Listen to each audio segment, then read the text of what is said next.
Benedicte, my friends, and welcome to the Time Traveler's Tavern, where we share a mazer or two of mead with witty, intelligent humor to bring light to the Dark Ages and revelry to the Renaissance. I'm your host, Sister Mary Margaret Mead Hall. Welcome to July, my dear friends in pod. The gardens are in full production, sheep shearing is well underway, and while we are preparing to mow our meadows, others are preparing for a pilgrimage to Pennsic.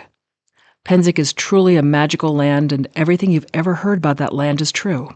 If you're not familiar with the Pennsic War, please visit www.pennsicwar.org. It's spelled Pennsic, and this year marks its 51st year. Pennsic is difficult to conceptualize because it contains so many moving parts and around 10,000 people. There are battles, tournaments, and competitions with sharp, various pointy things and hitting each other with fighting sticks. You have your choice of over 1,000 classes on a myriad of topics, from performing arts to historical fighting techniques, to how to create fabric buttons, to fireworks in the medieval period. There's merchant areas to purchase any of your clothing, accessories, feasting gear, or weaponry needs. And when you're tired from all the shopping, you can visit the food vendors, who provide snacks, full meals, and desserts. Here's a pro tip. You might want to pick up a rich, aromatic Turkish coffee after dinner to prepare for your evening activities. Because when night falls, the magic deepens, and night is very forgiving of anachronisms. Fires from candles, torches, lamps, and campfires light the way for an evening stroll. You can take in a choral or musical performance, maybe watch a play or a commedia dell'arte. Hey, that rhymes. See what I did there? There's always formal dancing to live music in the dance tents with the wooden floor. You can also stroll through the streets to take in the miles of encampments. Your wandering may take you past storytellers, musicians, drummers with dancers, great feasts, and parties with, let's say, unexpected themes, all within the same block. But alas, that is not our destination tonight. Well, yes, either my steak is served more rare than I expected tonight, or we have another letter from the anchoress. I do wish she'd choose messengers who weren't so, damp. She writes, "To my dear sister and pod, greetings. Again to my sorrow, I find myself delayed some while upon this road. I remain in Norwich and consult with my sister Julian, who rests serene in her message that all manner of things shall be well. I do ponder the definitions of well, but the message is shaped to the messenger and the time, is it not? She has of late received visitations not only from the divine, but from Marjorie Kemp. I note with some acerbity, may Pod forgive me, that the meetings with the divine are far less damp and prone to excess. Again, may Pod forgive me, but do not 14 children seem incompatible with a life of chastity? Sister Julian, as ever, speaks words of encouragement. I would counsel restraint, but therein we do differ. I trust shortly to return to my journeying. These warmer days do cause us to long for lighter fare, and so I have enclosed herewith a receipt for a fine salad of lettuce and herbs. Do note that rue can induce labor when someone is with child, pregnant that is, which is timely to our mention of the good Marjorie Kemp. Therefore, I never use rue when I make this receipt, because of the potential danger involved. Our messenger has offered to guide you to the choicest greens to hand, that you may have the crafting of a refreshing meal. Do mind where you step, however. Francine is at times uncautious in her enthusiasm for fresh pasture. Yours in pod, the traveling anchoress." England 14th century. Nice. Salad of lettuce and herbs. Using the freshest herbs, take parsley, sage, green garlic, scallions, lettuce, leek, spinach, borage, mince, primroses, violets, porrettes, porrettes, which are green onions, scallions, and young leeks, fennel and garden cress, rue, rosemary, purslane, and rinse and wash them clean. Peel them by removing the stems, and tear them into small pieces with your hands, and mix them well with raw oil. Lay on vinegar and salt and serve. Here's a note. The primroses and violets can be mixed in with a salad or used as a garnish on the top. Well, that does sound lovely and refreshing, doesn't it? I must write to thank her for this receipt, which will also serve as a great reason and time to return Francine to her rightful owner, which is a good thing. The cook is smiling while sharpening the knives. Tonight, my dear friends, we will be discussing the stories of another famous pilgrimage site, Canterbury. the location where King Henry II was rid of that troublesome priest, Thomas à Becket. Possibly his words and certainly not mine. We're going to talk about Geoffrey Chaucer's famous compilation, The Canterbury Tales. In the tavern, I'm joined with Liberty's Stanavage, a professional scholar who studied the medieval period to the Reformation. She's been active for decades in the Society for Creative Anachronism, and whom, ironically, I had the pleasure of meeting while on a pilgrimage to Penzic about 21 years ago. Although I do try to keep our discussions on a more mild PG-13 level, tonight's talk does have mentions of sex and sexual situations, along with mentions of domestic violence. So please, viewer discretion may be advised, maybe not. Use your own discretion. We should probably talk a little bit about your background. I have a doctorate in primarily Renaissance English Lit, but I also did medieval through Restoration as part of that. I'm not a grown up, but I play one on occasion. We won't tell. Okay. This is a very safe place not to be a grown up. Who was Chaucer? Why do we care, really? Well, Chaucer was the son of a vintner, a wine merchant. His grandfather was a tavern keeper. They used to think that his last name meant shoemaker, but apparently it means hosemaker. With that for Chaucer's. Okay. Yeah. Sorry, I never connected that. But basically, part of why we're fascinated with him is that he writes really good stuff, and he also gets recognition for it, which not everyone who's writing fabulous stuff does. He's the first one buried in Poets' Corner in Westminster Abbey. A little interesting to me because you have argument over what constitutes the best, like most English form in this period. Because Middle English writers, the century before, basically, right? Chaucer's living for about 60 years, the latter half of the 14th century, he dies in 1400. A lot of earlier Middle English literature was just what they translated from the French for people who didn't read French, right? So what are the nobles reading? But you start getting, particularly in the 14th century, a whole bunch of people writing in English as a literary language. Chaucer's one who's associated with the court and who people really get into. There's a whole thing where he's doing rhyme, he's using continental forms in English, but you have it's kind of like the East Coast, West Coast gangster rap war, if you remember that. Because up in the North, you have people like the Pearl Poet who writes Sir Gawain and the Green Knight, right? Working in alliteration, which is what Old English used. And then you have Chaucer in the South working in rhyme and other people like him. And they're both regionally situated artistic forms, both claiming to be more authentically English and taking pot shots at each other. So he's bringing the heat. No, absolutely. Well, because in the Canterbury Tales, a tale that doesn't often show up in the various collected tales that you'll find is Chaucer's own tale in his pilgrim persona, the Tale of Sir Topaz, which is alliterative and which is the only story that gets stopped because it's so bad.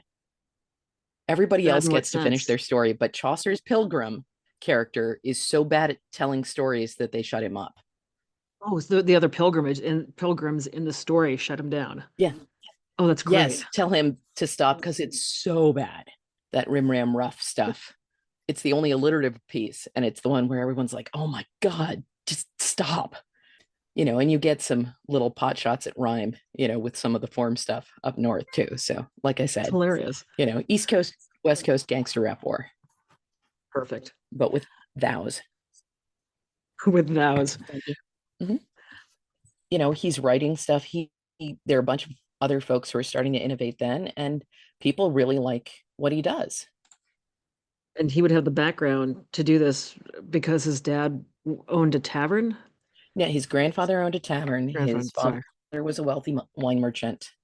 And he ends up very well educated. And there are times that we know what he's doing, and there are times that we don't, right? There are these gaps, which is the sort of little in-joke, tongue-in-cheek, A Knight's Tale version of Chaucer. There are a couple periods where we don't exactly know what happened to him. He writes a bunch of different, really interesting things. And towards the end of his life, he starts writing the Canterbury Tales and works on it. Some people say about 1368 onward, but just bits and pieces. And it's not actually done. They never finished the return trip. It. How many tales are there? Depends on how you're counting them, because there are fragmentary bits, and he doesn't, because we don't get his own manuscript of them, we get like second tier manuscripts on down, and then a bunch of other manuscripts. The order can be different in those, but as far as scholars have pretty much agreed, they're about 24. A bunch of people say there are bits and pieces, right? But the thing is, according to the frame story, his plan is that each pilgrim tells two stories on each way to Canterbury and back. And so it's supposed to be 120. So he gets 24 done, which, they're a good 24. He doesn't finish. He was inspired by Boccaccio's Decameron, which has 100 stories. The Decameron, just for context, it's Italian. It's got a frame story. Frame story, for those who don't know lit, is just what's the premise of what's going on that lets these stories get told in the fiction. It's the Black Plague, and a bunch of young nobles are like, hey, let's go hang out at our summer estates so that we don't get plague in the city, and we'll take our servants and it'll be cool. And we'll have a good time, which is, of course, what you do if you're a noble and, people are dying horribly, right? So what you do if you can. It's true. And so they all tell stories. Chaucer likes this idea, but what he does that is a really interesting twist on it, his frame story is that they're all going on pilgrimage, which means he can have people from across the social spectrum. They wouldn't all be noble. And yeah, most of them, in fact, are technically peasants of some kind, right? Part of, if you're thinking in terms of estates, like you've got the nobles, you've got the church, you've got everybody else, which is this giant passel of people who don't really fit together. But each of the tales and each of their prologues to the tales that are their introductions are told in a different persona with different vocabulary, different voice. And that's the really fascinating, funny thing, and why it's worth reading it in Middle English. You had to raise the bar and read it in Middle English now. Middle English is just pretending that hooked on phonics didn't work for Chaucer. Spelling is not standardized until the 18th century. There's some great guidelines online for how to pronounce Middle English. There are things like sounding out final vowels. So part of what happens too, and it's a ridiculous term, but something happens between 1066, right? When, we get that arrow in the eye and suddenly French is the language of England because of the Norman invasion, where you've got Old English and French starting to make the miserable bastard love child that is English. It's developing across this till, when we're in the 13th, 14th century here, definitely its own language, but it started also kind of shifting in how people say it, because different languages are pronounced to different parts of the mouth generally. Yes. And Germanic is very much more towards the back of your mouth. Ich sprechen. I can't, I'm trying to get my accent. I don't have a good German accent. I read it. Zwei, drei, vier, let's go out and get some beer. That's the only German I know. Ich habe einen Enter auf meinen Kopf. I have a duck on my head. But it's in the back of your mouth. That was the only phrase I knew for a good long while. I don't even want to ask why. Käse kann sure it was useful. ich Kielweise essen was the other thing. I can eat cheese by the kilo. But French is in the front of your mouth. And so what happens across this period from when these languages start mixing up until, and really continuing through the Renaissance, is something that scholars decided for no good reason to call the Great Vowel Shift, right? Which sounds better than a vowel movement. Exactly. Go all the way, lean into the jokes. But so we go from being pronounced much further in the back of the mouth to where we are with English now, where it's right on the front. So the tip of your tongue, as it were. But so it means that one way to kind of try to sound out the Middle English is moving words back in your mouth. The first line of the opening of the Canterbury Tales, one that April with his shura sota, right? When that April with his showers sweet, right? So when back in your mouth is Juan, right? So you just move it back. So sounding out like that. And there are different ways to play around with it. If you ever tried to read anything written by a small child who has not gotten their spelling down, you can do Middle English with no problem, particularly Southern Middle English like Chaucer. Northern Middle English, like the Sir Gawain and the Green Knight, or earlier Sir Orfeo when it gets translated. Yeah, when you get into the North, you've got slightly more dialect. You've got holdovers of some letters that Chaucer just decides to get rid of, like the thorn, which is why everybody thinks, ye old tavern when it's a th sound. So it's actually it's just spelled funny because Middle English. There's a lot of the meaning lost if you don't read it in Middle English. It depends on your translation, but often I think because there are a lot of plays on words. Um, this podcast is for adults, right? I haven't Well, been asked that question yet, but I do try to aim for a PG-13. okay, then I will make But we're not a going to get too far reference into to the something. wife of Bath, okay?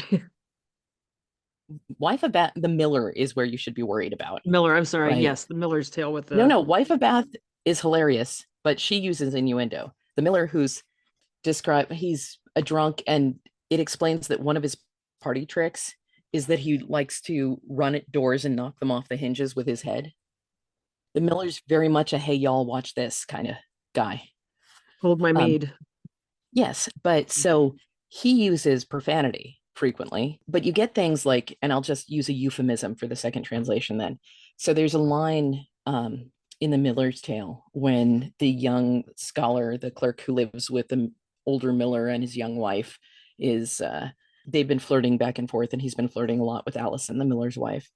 Mhm. And they meet each other on the back stair at one point, and it's as clerkes bin full subtil in full quanta, and privily he cochi be the quanta, right? So as clerks are very subtle and sly, and that's the word quaint, Quaint, in its contemporary meaning, and it's spelled Queynte, but again, spelling, Yeah, which manuscript you're arbitrary. reading it. And swiftly he grabbed her by the quainta, right, which is currently spelled with a C and a U, I, and female genitals, right? So it's this play on words where it's the same sound, same spelling, but it's a filthy joke. And I remember as an undergrad, I got a facing page translation assigned, and I'm like, I'm no dummy. I'm reading it in modern English. And the translation, which will scar me to this day, still is, as clerks are very subtle and sly, he swiftly grabbed her where he shouldn't have. And I'm like, wow, hung up, Chaucer. Oh, no, no, he's not. You can get the humor. It's just, there's a lot of stuff that we don't immediately get. And I blame the fact that people are introduced to Chaucer as great literature that you're just supposed to read, and it somehow makes you better. For instance, I have a couple little pocket books of Chaucer, right? Selections from the Canterbury Tales, which often end up being the general prologue with a little bit of editing, the Nun Priest's Tale, the Knight's Tale, and I'm trying to remember what the third one is, but basically all the Chaucer that's fit to print if you're a Victorian who doesn't want, any dirty jokes in there. First off, recognizing that it's funny will get you a long way. that's fair. I used to make the comparison of Stephen Colbert and the Colbert Report, this satirical persona who isn't quite aware of what he's saying or what it implies. Because, like I said, Chaucer, who writes all these stories, puts himself in an inn in London when all these pilgrims come in and joins the pilgrimage. But he talks a lot about how he's not very clever, and so he's just mixing stuff up. And that's why he has to give you all of their sometimes filthy language, because otherwise, you could get something wrong if he was just trying to paraphrase. And besides, when you read scripture, there's some very straightforward speech that Christ does. And, you also get these classical philosophical models of how you need to actually be clear. So it's, I don't know anything and I'm too dumb and I'm just going to tell you exactly because here are my biblical and classical citations for why I have to do this to you. That's how he gets away with his portrayals. Well, except satire is huge in the 14th century. It's not even so much getting away with it as people are entertained by it. We tend to think in terms of people being cracked down on, because like later you have the stationer's register in Renaissance England, where you do have a couple of really unfortunate examples of what happens when you violate the standards the crown wants, like Philip Stubbs.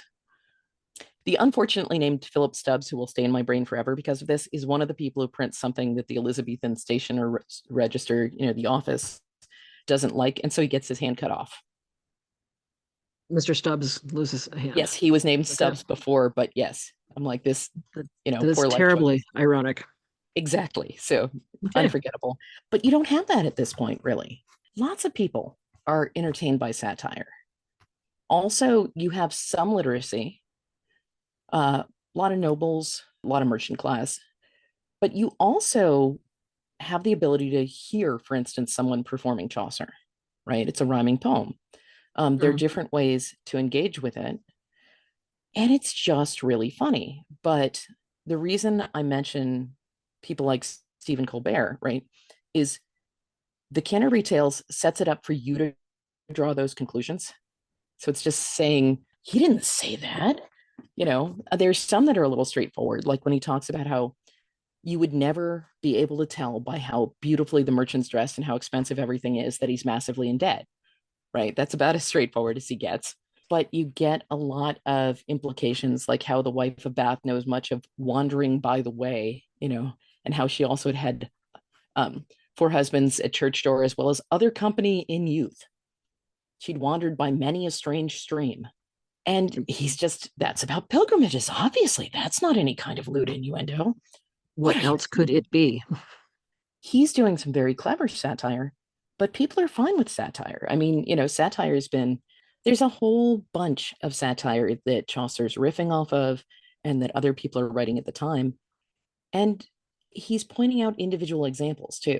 But the Canterbury Tales is often described as an estates satire, right? If you remember the idea of the three estates, it's one model of society, right, from the Middle Ages, where the nobles are those who fight, right? The clergy, those who pray, and the peasantry are those who do the other work, and they're protected by the nobles and the clergy. Those who serve.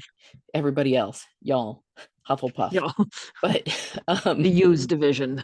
yes, exactly.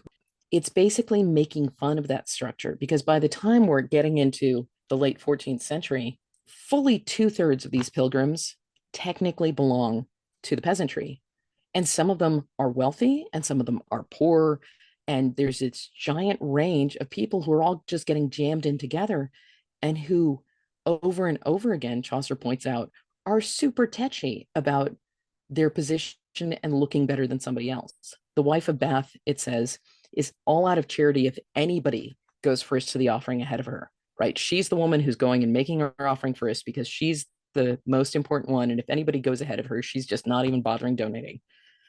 Because you've got increasing wealth, right? Commercial trade is becoming much more important. This is why you start getting all kinds of sort of franchised cottage industry. I was going to say that's the rising middle class, but that's a whole Middling nother. sorts, rising middling Yes, sorts. But they're still technically with the estates all crammed into one bundle. they're still the ones that serve. Yeah. And at the same time, you have the ones who pray. But as Chaucer points out with the Canterbury Tales, a lot of them, you also get a lot of noble second sons and daughters who just get stashed away in convents because it's convenient. Here's the extra heir. We don't really need them, but if somebody dies, we can pull them out. And they end up in charge of things because of money, but they don't Mm-hmm. pray. Um, so, the prioress in the Canterbury Tales, super into courtly love stories, has her little dogs who she cares about very deeply, is very careful how she pronounces her French, has good table manners. There is nothing about Christianity anywhere in there, but she's in charge of a nunnery. First child gets the inheritance, the second one gets the church. Yeah. Canterbury Tales is really making fun of that in a lot of ways. And then he's just telling some good stories. And like virtually every other author, he's repurposing old stories because we don't get that cult of originality until much later. Do you want to go over the plot of the Oh, Canterbury Tales, just in case some folks haven't read it? absolutely. The Canterbury Tales, like I said, frame story. These pilgrims meet up. They decide they'll all hang out together so they can have company on the trip because, you don't want to get bored on your pilgrimage. And the tavern keeper is going along with them. And he says, okay, so we'll have a contest. Everybody tells a story on the way there and on the way back. And whoever has the best story will get some money. There's a Yeah, cash prize. absolutely. But it's just to have a good time. This sets up all kinds of different stories so he can pull in stories from all kinds of angles and satirizing each other and playing off of each other. So, like in the Miller's story, the Miller's wife is named Allison, which is also the wife of Beth's name. And there's also a miller. You've got the miller and you've got the carpenter there. So, let's make fun of tradesmen. Let's make fun of, sorry, it's not the miller's wife in the story. It's the miller telling a story about a carpenter and his wife. and her various options for cheating on the carpenter. But what's really fascinating, and why I said, like, I like the Decameron too, which if you ever want to hear somebody in the Italian Renaissance making fun of the corruption in the church, is one thing Boccaccio is doing a lot. And part of this is you've got a lot of family politics in Italian city states. The Medicis come to mind, but yes. Yes, no, absolutely. Or the Borgias. God, that would be a great episode. Sorry. Yeah. The papacy moves out of Rome. Eventually you have three popes at the same time in different places. Three popes at once. That's kind of a lot. But if you're saying, the Pope is the sort of the pontifex, the head of the church, God's representative, and then it's like, well, which one? There's maybe some room to be poking fun at this structure that's claiming to be one thing when it's not. You have the church and you have heresy. And depending on which church you're in, everything else is heresy. But then there's this church, that church, and those people like, the Cathars. We're just going to go wipe those people out because heresy. Pick your favorite heresy. Yeah.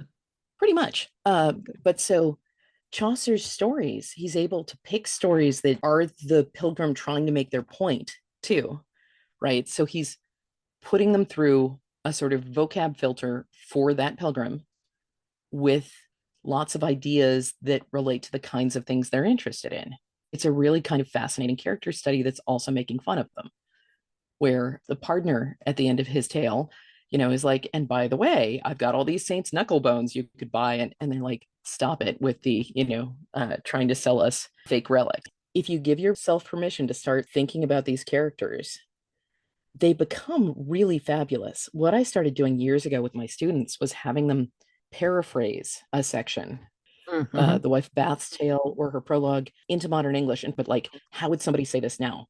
And the number of people who have gone straight to like daytime talk shows, because she gives advice that is breaking the fourth wall a little bit, because she's giving advice to wives, none of which are on the pilgrimage. She's the only wife.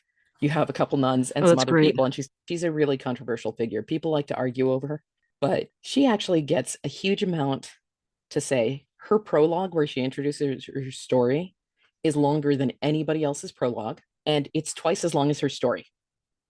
And she's talking about herself. And when somebody tries to interrupt her, people defend her right to finish telling her story. But her story is all about, the kind of moral that, to be happiest, you should just let your wife have exactly what she wants. The whole thing is set up to be funny from the get-go, right? Chaucer does all kinds of things. Others have humor in them, but, some are more moving. He writes all kinds of really cool poetry, but this thing is like stand-up. Okay, the stand-up of the Middle Ages. And it is. With the opening of the Canterbury Tales, Chaucer initially sets it up, just that part that lots of us have heard, one that April with his shuro sota, the doctor march had perced to the rota, that whole introduction. It's April. We've had all those April showers. We've got all these flowers growing. We've got animals and birds all staying up all night to have sex. It's all the sex, right? Exactly. And he's taking the structure from the opening of the Romance of the Rose. That one opens with a similar, basically it's May and it's beautiful and everything's growing and all of the animals are looking for mates. And obviously then young folk, want to go out and Intendant I forto ben Guy and Amaros. The tema is dan so sabaros. So nice out that everybody wants to go, like hook up, basically, to paraphrase somewhat liberally, but not super liberally.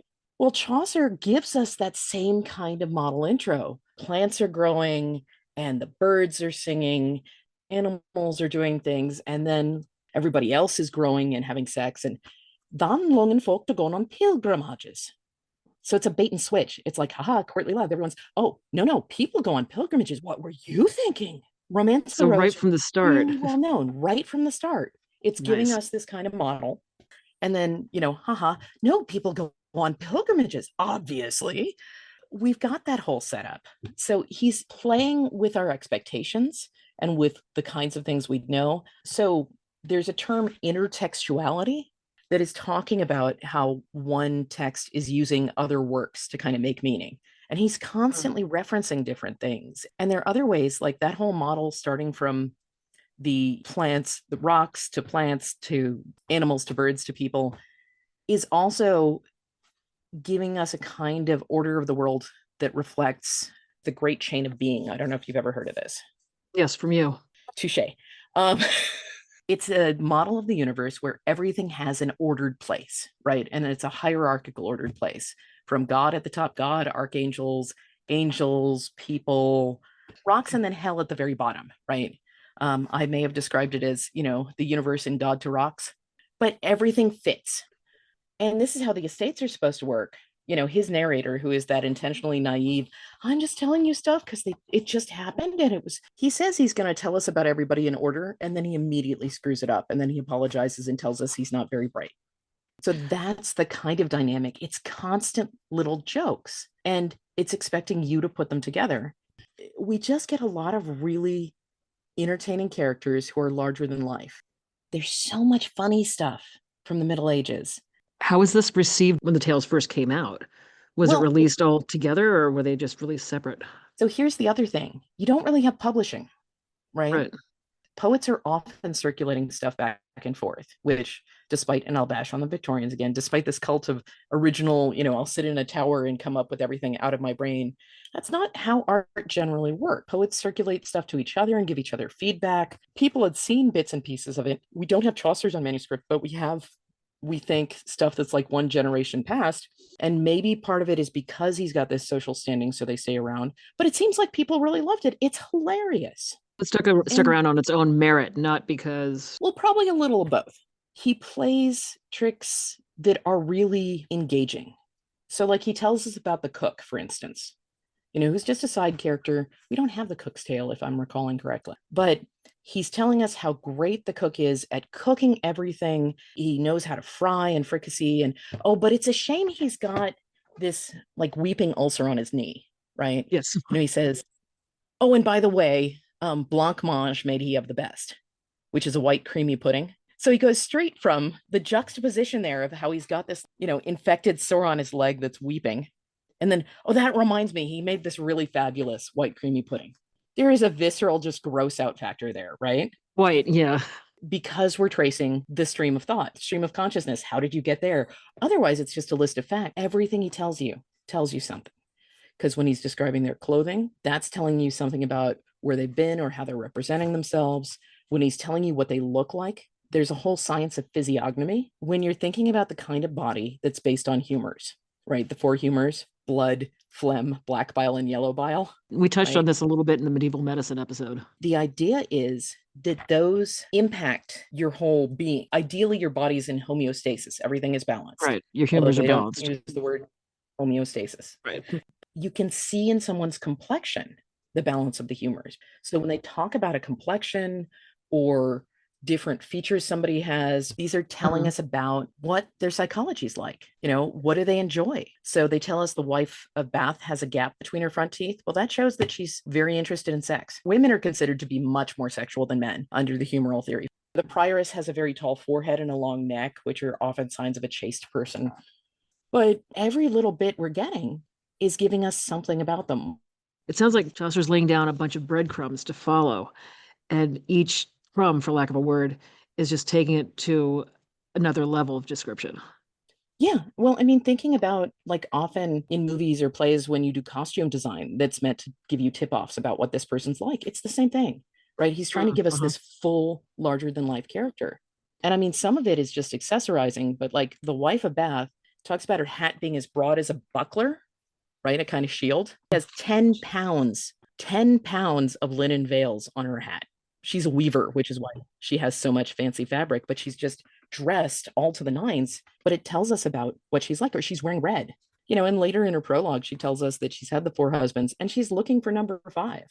Okay, collect the whole set. All of this detail is giving us a sense of who this person is. If you're going to read it, get a version that has some good footnotes. Think about who this person is supposed to be. So you've got the friar. That's a wandering religious person.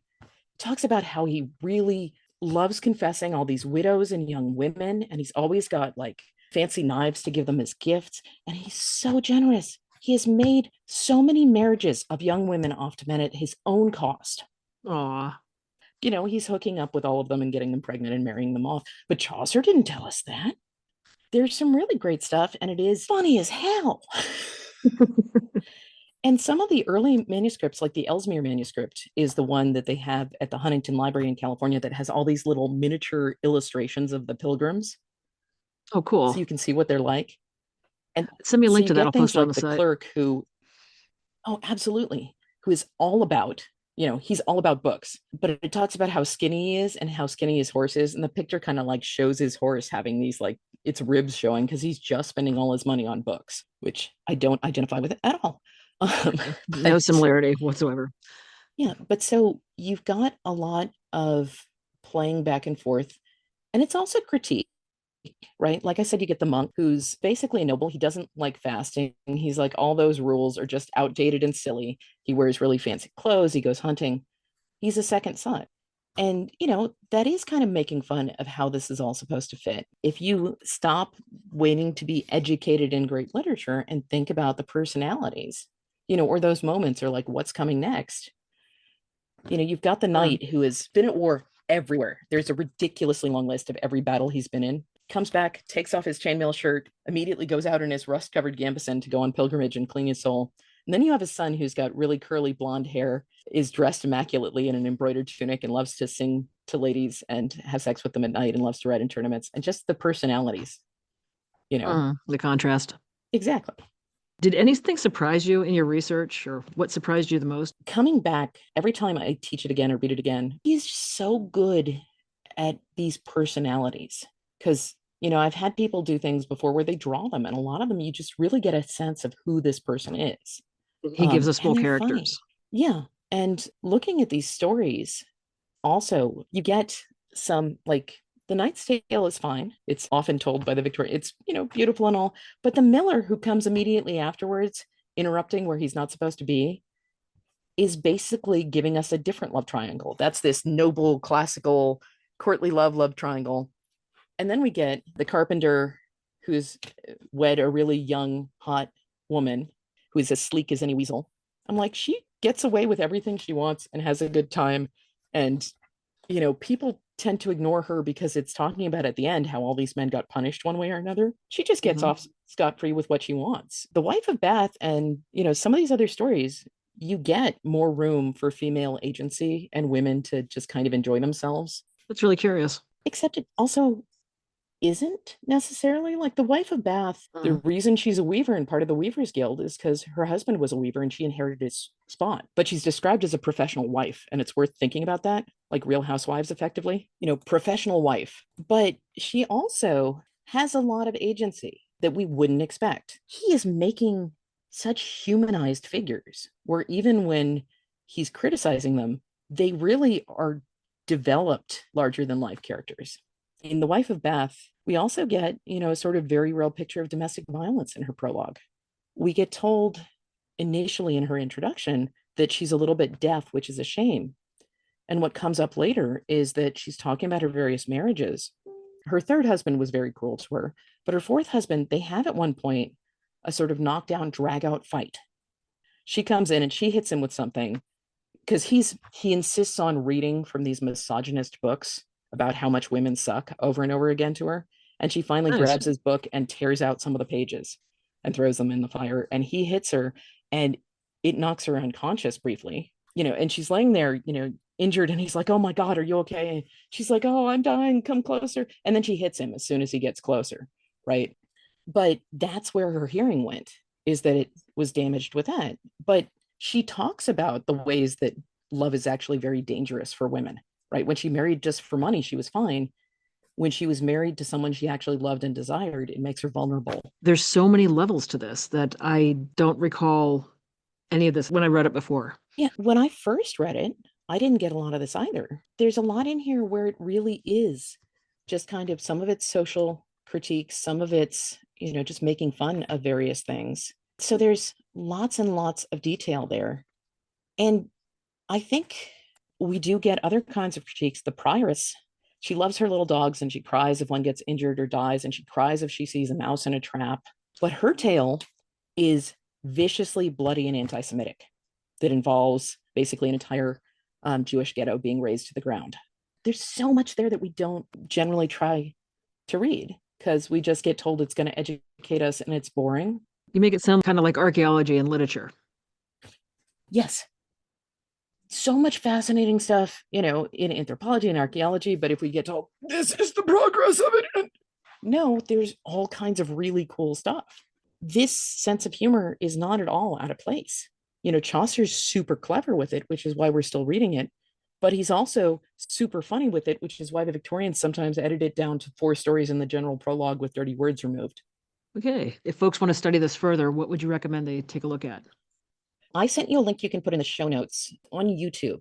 There is a recording of a gentleman performing the Canterbury Tales in Middle English with subtitles, so you get when it's supposed to be funny, right? So Awesome. Watching or listening to something where somebody understands it, huge, right? I'd also say there are a couple of links I gave you to e-text online, but find one, get yourself a book that has really good footnotes, like the Norton Critical Edition. I think if somebody really wants to do a deep dive, that's a great one. Norton is a textbook company, publisher, but their critical editions have introductory materials. They have all the notes, and then they also collect some of the random scholarship or historical contexts. I would suggest just sitting down and reading it and thinking about the people and noting down the things that jump out at you. Like, that's kind of weird. Okay, so she's got a love conquers all, Amor Vincit Omnia pin. That's a courtly love thing, not a religious thing. Maybe the prioress shouldn't be wearing that as her main like symbol on her chest. Yeah, there's some great books about the professions of Chaucer's pilgrims. So you're like, what the hell does this person do? And I think honestly, the thing to get started, look at it with a willingness to understand stuff and recognizing that this is probably much funnier than you're thinking and letting it start there. That's a good beginning spot. I think so. There's so much really fascinating, hilarious material and just really good stuff too. Where can folks find you if they have any questions? I'm actually a professor of primarily Renaissance lit, but I do other stuff too at SUNY Potsdam. And if you're in the SCA, you can also find me there. I've been doing that for, 30 years. So I've heard, yeah. So how can folks find you? Is there an email? STANAVLS at potsdam.edu. But I'm the only Liberty on the faculty or staff, so I'm very easy to find in the directory. What an excellent way to pass time with good company. A discussion with Liberty is always fascinating. She has a wealth of knowledge across so many topics and is truly passionate about her studies and sharing information. She's one of the people who inspire you to take notes during your conversations so you can remember everything you wanted to look up later. If you're enjoying these discussions at the Tavern, please share this podcast with like-minded folks. And don't forget to like, subscribe, and please rate our humble podcast to help our Tavern grow. I would also like to take a moment to remind you, dear friends, that as we enter this event season, that merchants love to be paid in the coin of the realm. That's cash. It may be difficult to obtain the connections necessary to use your MasterCard Lady Visa, card of new discoveries, or whatever card of your choice may be, but merchants will always accept your coin and money that folds. Our inspirational music, Vibrabimus, is used with permission by the amazingly talented Diabolis in Musica, the official minstrels of the Tavern. They offer so much more than the dulcet tones that welcome our guests to the Tavern. The travels of the Diabolis Bazaar and Sorry Party have taken them in search of the finest treasures inspired by the Silk Road. Their hand-selected wares include homeless saris ready to be adopted, shimmering silks with shiny shisha mirrors, jewelry and other bling things, and fresh made-to-order Turkish coffee. Look for the Purple Vardo large events near you this summer. If you have the coin, they have the wares. So join us next month at the Tavern to find out where our beloved anchoress is traveling next, to share a mazer or two of mead with witty, intelligent humor that brings light to the Dark Ages and revelry to the Renaissance. All found at the Time Traveler's Tavern. Like us, review us, and subscribe to us now on Podbean, Spotify, Amazon Music, Audible, iHeartRadio, Player FM, Podchaser, or your favorite podcatcher, and never miss an episode.